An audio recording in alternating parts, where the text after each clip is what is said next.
Good morning from Paris. We are still here in front of the Cathedral of Notre Dame. Yes, you're right.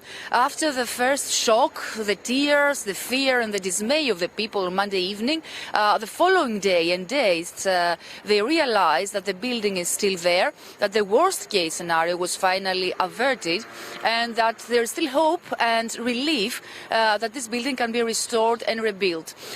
This is very important, and it was also important to see and impressive, and I want to say that to you, to see all this crowd of people, not only French but also tourists, standing here for hours.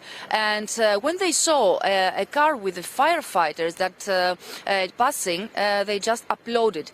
So I think that for the minds of many people, these are the real heroes, the people that really managed to save their important and precious monument. And this is the feeling that many people, not only in France but also across Europe and the world, have. Let's see what the ambassador of the United States in France had to say.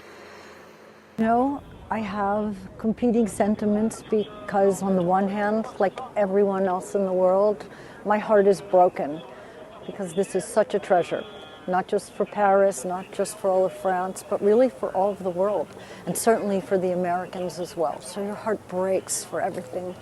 On the other hand, I have to say I'm shocked that so much was saved.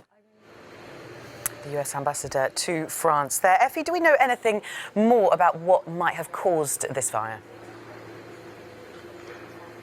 I think as last day was evolving, and also we want to see what will happen today, we have more news about what finally happened and where the fire started.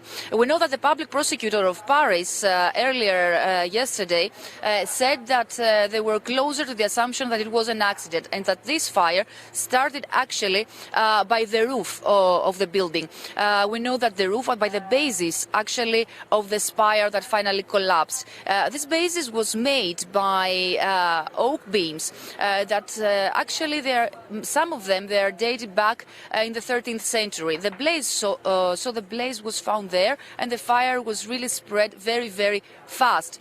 We know that the firefighters and the spokesperson said it clearly. They tried just to keep this fire under control. It was a big effort, a big battle with the flames. Really, they were actually fighting with the flames and the time just to keep the fire not spread to the bases, the wooden bases of the towers, because if this happened, then of course we would now talk about a complete disaster. Of course, there's still much to see, because still the building inside, it's not completely secure to go and count the damage, but we know that after having questioned many of the workers for the renovation project of the building, many of the experts and the prosecutor said it clearly that it has the reason was there. It was on the roof and the wooden framework, the so-called forest. And Efi, Macron, we heard him earlier, has promised to rebuild not only more beautifully, but in 5 years. Is that possible? It's really, really hard to say, and I asked some experts here in Paris, and they said that it's hard to say because we don't really know the level of the damage that happened inside the cathedral, which means many of them say that it's a huge project.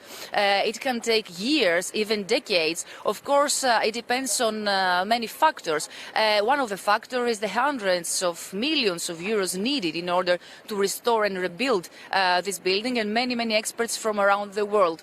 Of course, after the first call by Emmanuel Macron, the same day of the fire, we know that already there are about 700 million euros raised for this big national project, international project. And of course, the first one that really offered a huge amount of money, it was around 100 millions of euros. It was one of the richest one of the richest families here in Paris, Mr. Pinot. Let's see what he had to say to Euronews.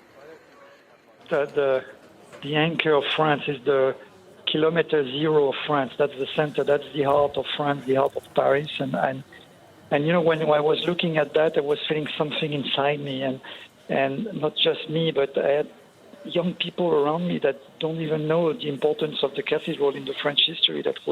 They were crying. So it's really part of who we are as individual, but also as a nation. So I felt so responsible for that, and to make sure that because I have some resources that can help, that I felt there was no option but to help. As simple as that.